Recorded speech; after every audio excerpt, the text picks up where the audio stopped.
अब नवौं स्कन्धका कथा सुरु हुन्छन्। भगवानको नाभि कमलबाट ब्रह्माजी उत्पन्न हुनुभयो। ब्रह्माजीबाट मरीचि, मरीचिबाट कश्यप, कश्यपबाट विवस्वान। उनका वंशमा इक्ष्वाकु आदि 10 भाइ छोरा भए अरे विवस्वानका। यही इक्ष्वाकु वंश नै रामको वंश हो। रामलाई इक्ष्वाकु वंश प्रभवो रामो नाम जनैसुत। इक्ष्वाकु वंशमा उत्पन्न राम पनि भगवानकै अवतार, साक्षात भगवान नै हुनुभयो। र यिनकै जन्ममा एउटा दिलीप नाम गरेका राजा हुनुहुन्थ्यो अरे। दिलीप नाम गरेका राजा स्वर्गमा पनि जाने, इन्द्रलाई पनि सहयोग गर्ने, सोझै आसमुद्र क्षितिसा नाम आनाग रथवर्तमा नाम। समुद्रसम्म राज्य चल्थ्यो, स्वर्ग पनि गए जान्थे। र उनको रानीको नाम थियो सुदक्षिणा। भयो के भने राजा रानी बिहा गरेका धेरै वर्ष भइसके तर बच्चा जन्मेनन्। एक दिन कथामा सुनेछन् अपुत्रस्य गति नास्ति मोक्षं नैव नैव। अपुताको कल्याण हुँदैन, सद्गति पनि हुँदैन, नरकमा जानुपर्छ भन्ने कथा सुनेपछि रानीलाई बडा दुःख लाग्यो। उनी रोइराखे कि राजाले सम्झाउनु भयो। दिलीप राजाले लाइन भित्रभित्र त उनै थियो। ल मन्त्रीहरूलाई राज्य गर भनेर छोडेर सुदक्षिणा र दिलीप राजा गुरु वशिष्ठका आश्रमतिर जानुभयो। आश्रममा साँझका बेलामा पुग्नुभयो। सुदक्षिणाले गुरुआमा अरुन्धतीको र अब दिलीप राजाले आफ्ना गुरु वशिष्ठका पाउमा शिर राख्नुभयो। राजी खुसी सोधेपछि अरू त सबै ठिकै छ, मेरा सन्तति भएनन् भन्नुभयो। ए राजाका सन्तति भएनन्, यसो ध्यान गरेर हेर्न पर्यो भन्दाखेरि, हे राजन, तपाईँ स्वर्ग जाँदाखेरि फर्केर आउँदाखेरि देवदार वृक्षका मुनि कामधेनु बसिकी छिन्। कामधेनुलाई दाहिने पारेर परिक्रमा गरेर ढोगेर आउनु पर्थ्यो। तपाईँले झोग्नु वास्तै गर्नु भएन। आत्तिएर आउँदाखेरि त्यस्तो हतपतको काम लतपत भएछ। ती गाईले तँलाई जुन मलाई सम्मान नगरी गएछस्, मेरो वंशको सेवा नगरिकन तँलाई सन्तति हुने छैनन् भनेर श्राप दिइरहेछन्। गङ्गाजी मन्दाकिनी घ्वाङ घ्वाङ बगेको हुनाले तपाईँले सुन्नु भइन्छ, त्यसै कारणले सन्तति नभएका रहेछन्। अब मेरो वंशको भनेकी रहेछन् के अरे गाईले। अब कामधेनुलाई त हामीले फेला पार्न सक्दैनौँ, उनकै बछडी नन्दिनी मेरा गोठमा छन्, सेवा गर्न सक्नुभयो भने तपाईँलाई फल प्राप्ति होला भन्ने कुरा गर्दा गर्दै चर्न गएकी नन्दिनी गाई अम्मा गर्दै आइछन्। ल राम्रो लक्षण छ, यो आए नि ध्यानपूर्वक सेवा गर्नुभयो भने तपाईँलाई सन्तति हुन्छ भनेपछि उनले ल म गाई सेवा गर्छु भनेर राजा रानी, दरबारका राजा रानी त तपोवनमा कुशको आसनमा बस्ने, कुशको आसनमा सुत्ने, एक छाक कन्दमूल खाने गर्न थालेर गाईको सेवा गर्न थाले। राजा चराउन जाने। अथ प्रजानां मदिव प्रभाते जाया प्रतिग्राहित गन्धमाल्यं बनाय पीत प्रतिबद्ध वत्सां यशोधनोर्धेनु ऋषिर मुमोच। बिहान दाना पकाएर नि खुवाउनु भयो सुदक्षिणाले। अब गाईको घरमा गोठमा चाहिँ सुदक्षिणाले गर्ने, गोबर फ्याँक्ने, लुँडो लगाइदिने, दाना खुवाउने, वशिष्ठजी दुहुने, पञ्चामृत बनाउने, भगवानको पूजा अर्चना गर्ने, अर्घ्य बनाउने, अर्घ्य गर्न लाग्नु हो। अब यतापट्टि सब कुछ भइसकेपछि बनाय पित्त प्रतिवाद, बाछो पनि दुध खाएर बाँधिएको छ। राजा देवीले गाई लिएर चराउन लानुभयो। स्थिता मुच्चलित प्रेत, गाईको माखा बसे पनि धपाइदिने, कनाइदिने, मिठो मिठो घाँस ल्याएर मुखमा हालिदिने, गाई बसे बस्ने, उठे उठ्ने, हिँडे हिँड्ने, पानी खाए आफूले नि खाने नत्र नखाने गर्दा गर्दै 21 दिनसम्म सेवा गर्नुभएछ। त्रिगुणानी सप्तदिनानी बितियो भनेको छ। तिनले गुणा गरेका 7 दिन, 7 त्यहाँ 21 दिन सेवा गर्नुभएछ। 22औं दिन पनि त्यसै गरी फुकाउनु भएको थियो। अरू दिन त गाई चर्नी अर्नी के अरे कहिले बस्ने थाकेर हुन्थ्यो, त्यो हिँडेको होइन। 22औं दिन त गाई रोकिँदै नरोकिने, गाईलाई फर्काउने अर्ने लौरो लगाउने हावा उकाउने केही होइन, जहाँ जान्छन् जान्छ, त्यस्तो थियो के अरे। पछि जाँदा जाँदा जाँदा जाँदा हिमालयका फेदीमा पुगेर गौरी गुरु गौहरमा विवेश। गौरी गुरु, गौरीका गुरु हिमालय बा, त्यसको गुफाभित्र गाई पस्नु भएछ। गाई पसेपछि आफू पनि पस्ने, भित्र जाँदा अँधेरो भए तापनि गाईको सेतु, गाई पाटल्ली गाई थिइन् के अरे, तिनकै गाईको छाया देखेर जाँदा जाँदा जाँदा जाँदा जाँदा त अर्कै संसार आयो भित्रपट्टि। पानीका झरनाहरू छन्, देवदारका वृक्षहरू, भोजुरा पातका वृक्षहरू, मन्द सुगन्धी हावा भइरहेको रमाइलो लाग्यो। रमाइलो देखेर राजा त दङदास भरे। त्यही रमाइलो हेर्दा हेर्दै गाई पर पुगिन्छन्, ड्वाँ गरेर गाई हरायो। लौ के भयो भनेर दौडँदै जाँदा त भयङ्कर बाघले औँठ्याएको, गाँजेछ बाघले। यो काटेलाई ठिक गर्छु भनेर बाण निकालेर हान्न लागेका त हातै यत्तिकै भयो, चलाउनै सकेनन्। बडा उकुसमुस बगेर राजालाई बाघले भन्न थाल्यो, अलम महीपाल तव श्रमेण प्रयुक्तमप्यास्त्रमितो वृथा स्यात् न पादपोन्मूल न शक्तिरम्भ शिलोच्चये मूर्छति मारुतस्य। राजा अलम, यहाँ तपाईँको बस चल्दैन।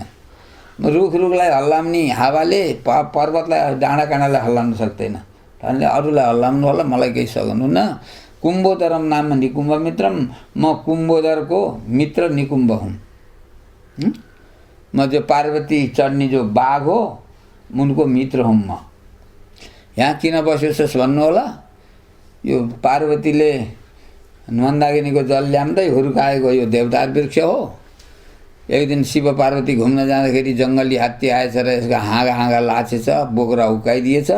पार्वती धुरु रुन लाग्नु भएछ। बेलुका आउँदा शिवजीले मनाउँदाखेरि मान्नु भएन।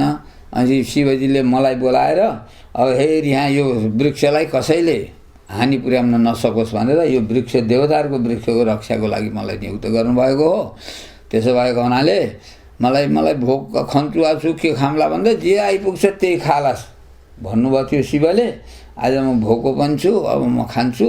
अब तपाईँले बल गरेर छुटाउन नसकेपछि तपाईँलाई दोष लाग्दैन, जानुहोस् तपाईँ भन्छ है बाघ त राजालाई। त गाईलाई अँठेराएको छ।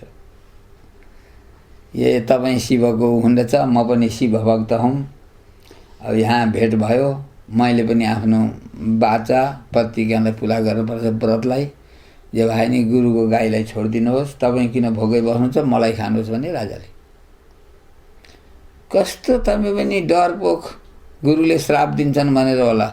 रक्षा गर्न बल गर्नुभएकै हो, रक्षा गर्न नसकेपछि गुरुलाई पनि एउटा खुब दुध दिने सन्त गाई ल्याएर बाँधिए त भइहाल्छ।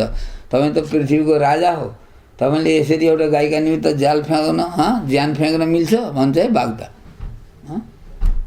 जेसुकै होस्, अब मैले भने मेरो भनेको मान्नुहोस्, मलाई खानुहोस्, गाईलाई छोड्नुहोस्, नत्र तपाईँलाई ठुलो पाप लाग्नेछ भनिदिए राजाले। ऊ चुप लाग्यो। अब ठिकै छ, मैले भनेको मान्यो भनेर मासुको डल्लो चाहिँ आफ्नो शरीरलाई लगेर बाघका अगाडि फ्याँकिदिए राजाले। आँखा चिम्लेर अब यसलाई खाला, गाईलाई छोडिदेला, मलाई खाला भन्दै बसिराखेका त बर्र फुल बर्सिए। आँखा खोलेर हेर्छन् त गाई मात्रै छन्, बाघ त छँदै छैन। हे बाबु, हे बस्छ, म खुसी भएँ। तिम्रो भक्ति सच्चा रहेछ, गो भक्ति। मेरो दुध एउटा खोच बनाएर दुहेर खाऊ, तिमीलाई भने जस्तो छोरो हुनेछ भनिदिनु भयो गाईले। धन्यवाद।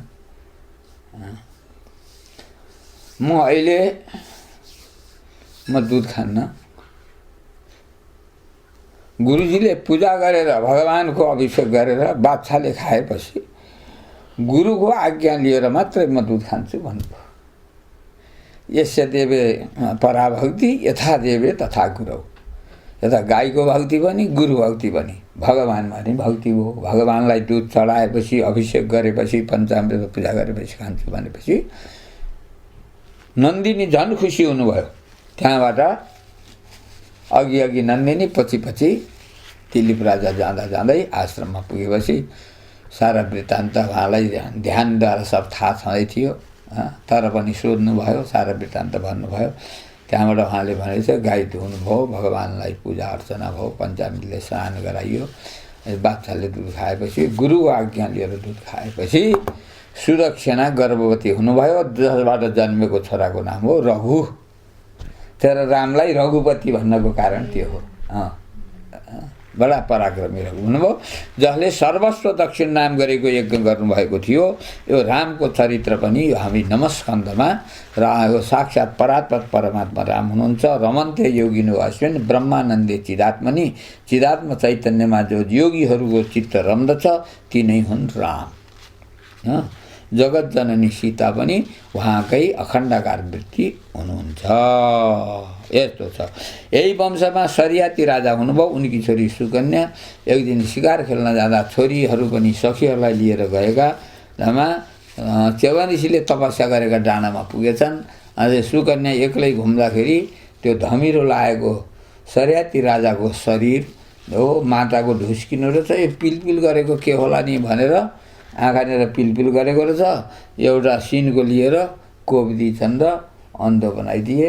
मलमूत्र बन्द भयो सरियाती राजाका, सेनाको पनि सबैको। के गलती गर्यो भन्दा सुकन्याले यस्तो भयो थियो के अरे भनेपछि सबै तिनै च्यवन बुढा भएका ठाउँमा गए। अन्धा भएका राजाले धेरै प्रार्थना गरे, अब म यो अन्धालाई कसले सेवा गर्छ, अब आफ्नी छोरी मलाई दिन्छौ, अर्पण गर्छौ भने म तिमीहरूको कल्याण होस् भन्छु भनेपछि ल सुकन्या च्यवन बुढासँग बिहा गर्न तयार हुनुभयो। भर्खरै 14-15 वर्षकी कलिली सुकन्याले 70-80 वर्ष भएका एकदम रिसाहा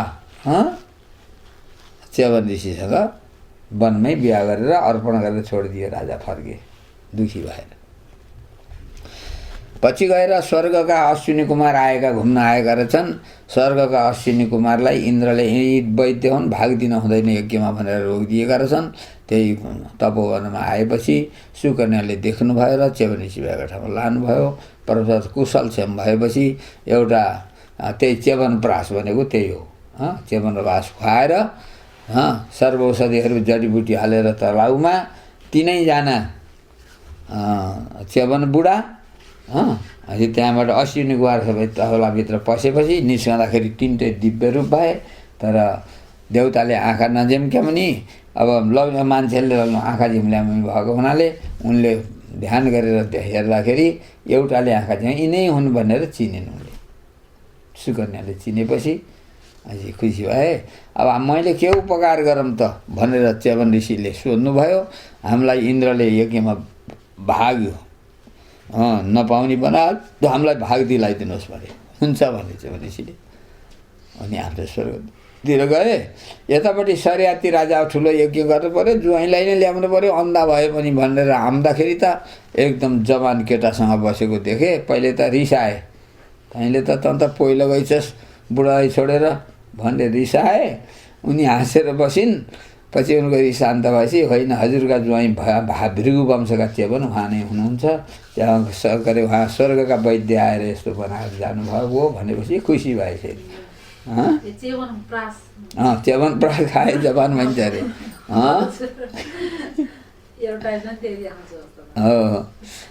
त्यसपछि यज्ञमा ल यज्ञ गरिदिनु पऱ्यो भनेर च्यवन ऋषिलाई लिएर गए। सबैलाई स्थापना गरेर भाग दिँदा त्यो कलशमा अश्विनी कुमारको नि पूजा भएछ क्या। अश्विनी कुमारलाई भाग दिन लाग्दाखेरि देवकरे इन्द्र त वज्र लिएर आइहाले। तर च्यवन ऋषिले आफ्नो मन्त्र बलले रोकिदिए, हातै नचल्ने बनाइदिए। पछि इन्द्र शरणागत भएर फेरि हुन थाल्यो। त्यहाँबाट सरियाती च सुकन्याञ्च च्यवनं सक्रमक्षिणौ भोजनान्ते स्मरण नित्यम तस्य चक्षुर न नश्यति। भोजन गरिसकेपछि आँखा चिसा गरेपछि च्यवन ऋषिलाई सम्झेपछि, सरियाती राजालाई सुकन्यालाई सम्झेपछि त्यसको अन्धो हुन पर्दैन भनेको छ। यही भागवतमै भनेको छ। यस्तो यस्ता प्रकारले श्राद्ध चाहिँ मनु वैवस्वतै हुन्। उनले यज्ञ गरे छोरो होस् भनेर। वशिष्ठ गुरु प्रधान आचार्य हुनुहुन्थ्यो।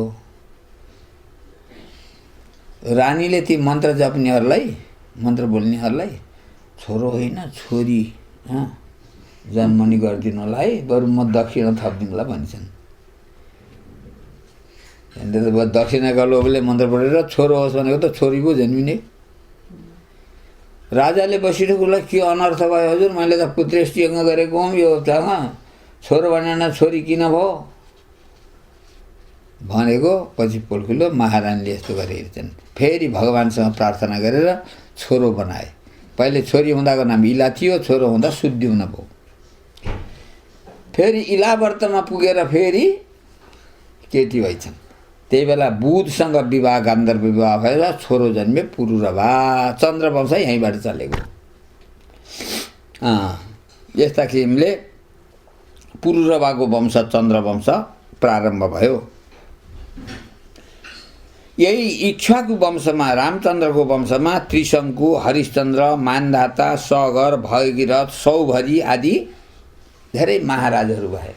सौभरीले तपस्या गर्दा गर्दा गर्दा गर्दा माछाहरूले विषय सेवन गरेको देखेछन् र म पनि गृहस्थ बन्छु भनेर मानधाताका दरबारमा पुगेछन्।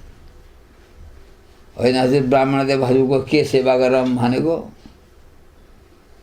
हजुरले छोरी टक्राए, म बिहा गरेर घर गृहस्थी गर्थेँ भन्छन्।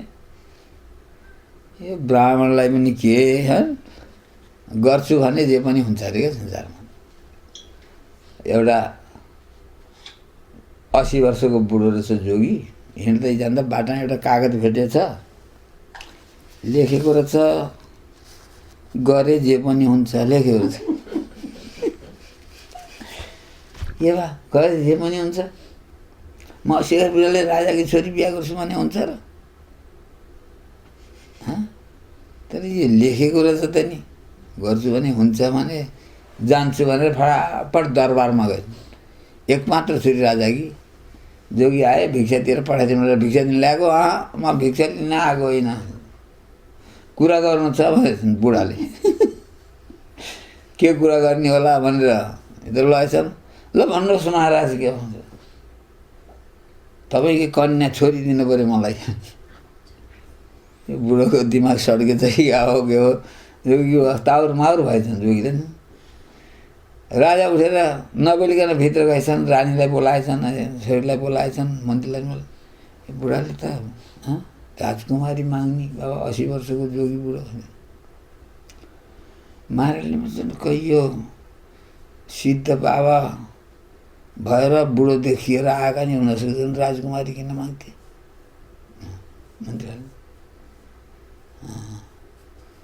राजकुमारीको पनि सिद्धि भएका बाबा भए त ठुलो आनन्द हुन्छ। कर्दम ऋषिले चाहिँ विमान तयार गर्ने, संसार घुमाउने सक्छ भन्ने लागेछ। त्यसो भए के भनौँ त भन्दा 1 हप्ता पछि आउनु, जे गरे नि गरौँला भनेर पठाइदिने भनेर 1 हप्ता पछि आउने भनेर पठाइदिएछन् जोगीलाई। 1 हप्ता पछि त्यही बिचमा सिद्ध बाबा रहेछन् भने भइहाल्यो, रहन्छन् भने पनि दरबार बनाइदिउँला, सारा व्यवस्था गराइदिउँला। के भयो र? कोही साधारण मान्छे जोगी 80 वर्षको बुढो कहीँ राजकन्या माग्न त आउन सक्दैन नि। यो कुनै सिद्ध बाबा नै हुनुपर्छ भन्ने निश्चय गरेछन् र दिने निश्चय गरेछन् क्या। अहिले त्यहाँबाट 7 दिनका दिन फेरि आएछन् जोगी। आउँछु भने आथी गरी। ल महाराज तपाईँलाई राजकुमारी टक्राउने भइयो भनेपछि म बिहा गर्दिनँ भनेछन्। राजालाई झन्न रिस उठ्छ। किन माग्न आएको त, राजकुमारी दिनु पऱ्यो भनेर। जेलमा ठोकेर जेलमा जखराइदिउँला नि भने राजाले। ए महाराज जेलमा ठोकेर के मेरो भजन गर्ने काम हो के अरे, खाना दिइहाल्छौ, भजन गरौँला मजाले। त्यहाँ पनि मेरो भगवान् नभएको ठाउँमा छँदै छैन भनेछन्। डराउँदै जान्। त्यो यो लीला किन गर्यो त? भन्दाखेरि गोजीबाट चिट निकालेछन् र गरे जे पनि हुन्छ लेखेको रहेछ हुँदो रहेछ भन्ने विचार गरेको हुने रहेछ।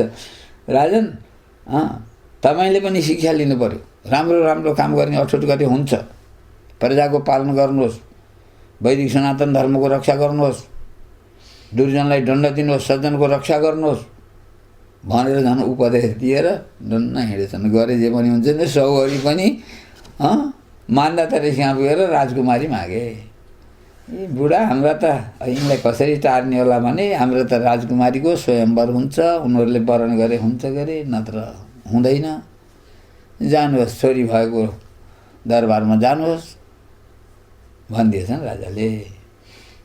र मलाई यस्तो नराम्रो देखेर होला भनेर आफ्नो तपोबलले चट्ट छिटो भएर चट्ट परेर गएछन्।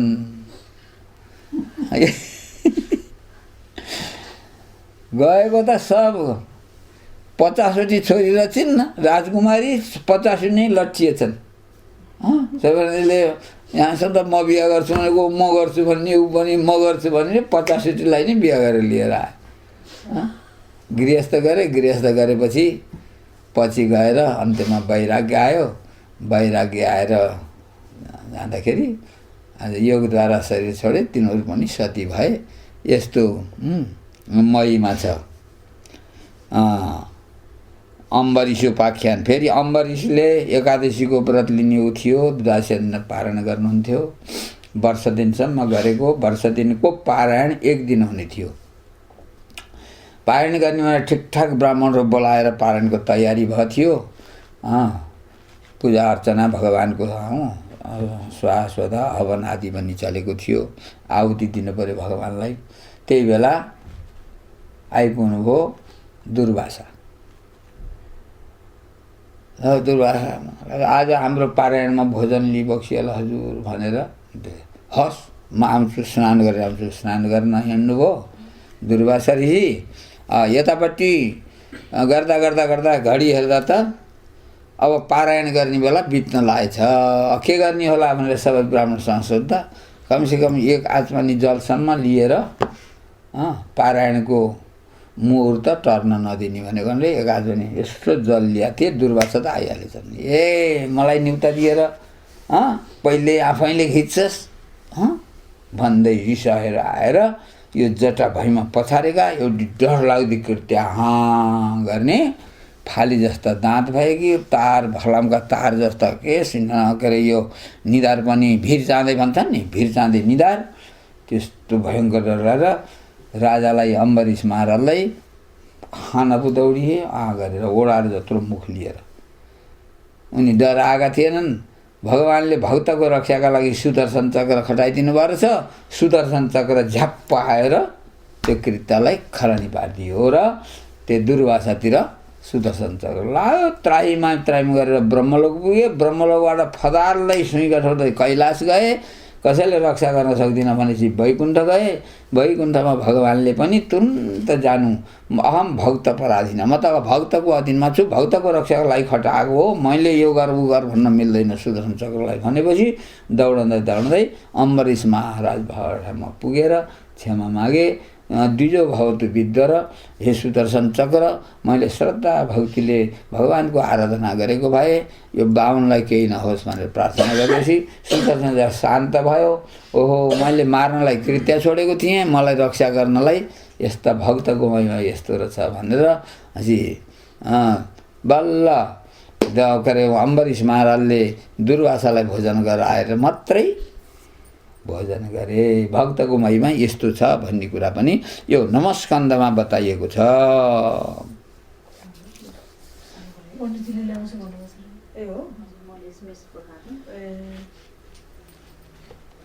सगर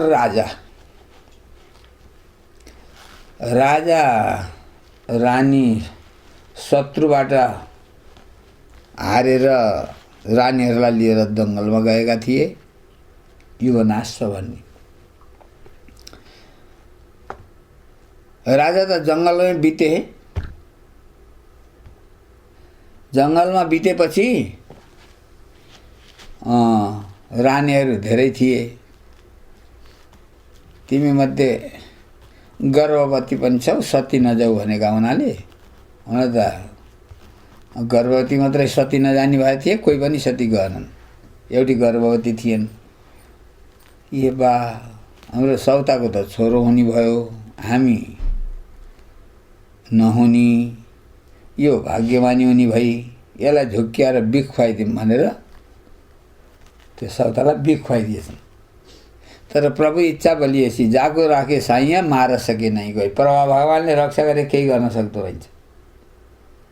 त्यो बच्चा जन्मियो, बिख सहित जन्मेको हुनाले त्यो बच्चाको नाम सगर भयो। गर भनेको बिख। त्यो सगर राजा बडा चक्रवर्ती भए। उनका 60,000 छोरा थिए। जेठीपट्टिका एउटा थिए असमञ्जस मात्रै, कान्छीतिरका 60,000 छोरा थिए। उनले अश्वमेध यज्ञ गर्दै गर्दै 99 अश्वमेध सके, 100वां अश्वमेध यज्ञ गर्छु भनेर लागि परेका थिए। घोडा छोडेका थिए। 100 यज्ञ गरे भने शतक्रतु हुन्छ, मेरो पद खोज्छ भनेर इन्द्रले घोडा चोरेर लुकाइदिए। घोडा नभई गर्न पाइएन। ले बाबु हो, 60,000 छोराहरूलाई घोडा त खोजेर ल्याओ जहाँ त भन्ने, यहाँ खोज्दै खोज्दै कहीँ पाएनपछि जमिन पनि खोज्न पर्यो भनेर गए। आखिरी कपिल ऋषिका आश्रममा घोडा देखियो। इन्द्रले र कपिल ऋषिका आश्रममा गङ्गा सागरमा गएर लुगाइदिएको छ। यो तपस्या गर्दो भएको घोडा चोर्दो रहेछ, अनि ध्यान गरे जस्तो ढोङ गर्दो रहेछ भनेर 60,000ले को हल्ला मचाएका। कपिल ऋषिको आँखा खुले, आँखाबाट आगाको ज्वाला निस्केर 60,000 स्वाहा भए। कहिलेदेखि ध्यान गरेका ऋषिको तेजले सबै स्वाहा भए। खरानीको थुप्रो, 60,000को थुप्रो कत्रो होला। अब त्यसपछि जेठीपट्टिको छोरा असमञ्जसलाई त राज्यबाटै निकालिदिएका थिए सगर राजाले।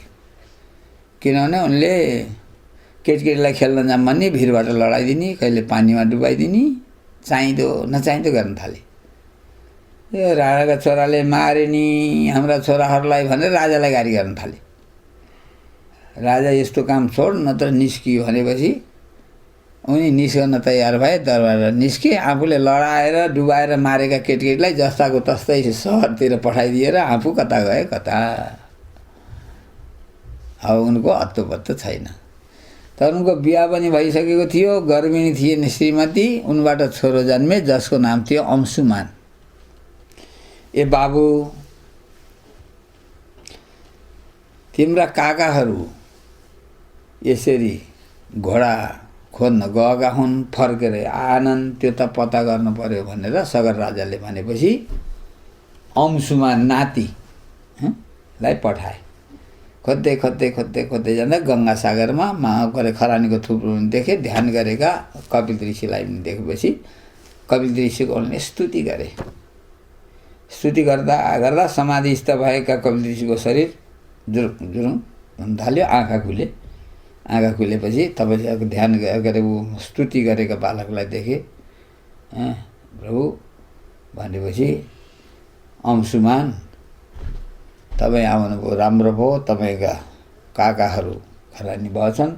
यिनको उद्धार तबसम्म हुँदैन जबसम्म गङ्गा आउँदिनन् भनेपछि अंशुमानले तपस्या गरेर घोडा लिएर गए।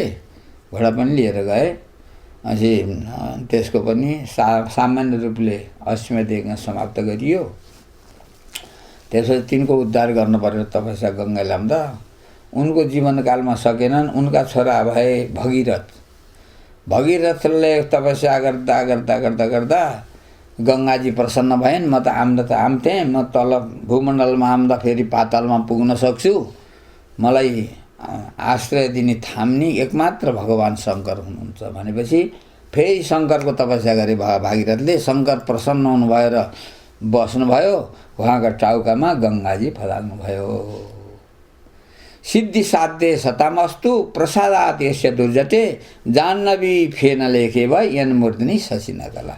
अब गङ्गाजी पनि छन्, चन्द्रमा पनि शिवजीका शिरमा स्वभायमान भए। अघि अघि जटामै लटपुटिएको गङ्गाजीलाई भगवानसँग प्रार्थना गरेर छोडाइदिएपछि अघि अघि भगीरथ, पछि पछि गङ्गाजी हुँदै हुँदै फेरि जन्नु राजाले यसो जप तप गर्छु भनेर बसेका बाटैमा गङ्गाजीको प्रवाह बग्दाखेरि उनका भाँडाकुँडा बगाइदिन्छन् गङ्गाले। लौजा भनेर पिदिएका जन्नु राजाले। अझै फेरि भगीरथले प्रार्थना गरेर जाङ चिरेर निकालिदिए गङ्गालाई जन्नुले। त्यसो गङ्गाजीलाई जाह्नवी भनेको कारण त्यो हो। जाह्नवी फेन लेखेब। त्यहाँबाट जाँदा जाँदा गङ्गा कनखले पुण्य, सबभन्दा पुण्य कहाँ हुन्छ? गङ्गाजीको कनखलमा। हरिद्वारतिर गयो भने कनखल जान बिर्सनु हुँदैन अरे। त्यहाँभन्दा बराबर पुण्य जहाँ दक्षपतिलाई यज्ञ गरेका छन्, दक्षेश्वर महादेव छन्, त्यहाँ गएर स्नान गर्ने, तर्पण गर्ने देवता पितृलाई हो भने अति ठुलो पुण्य हुन्छ। यस्ता प्रकारले गङ्गाजीलाई ल्याएर गङ्गा सागरमा ल्याएर आफ्ना पूर्वजलाई उद्धार गरे। यसरी गङ्गाजी आउनुभएको। गङ्गाको उपाख्यान पनि यहाँ हामीले रामको चरित्र भइहाल्यो।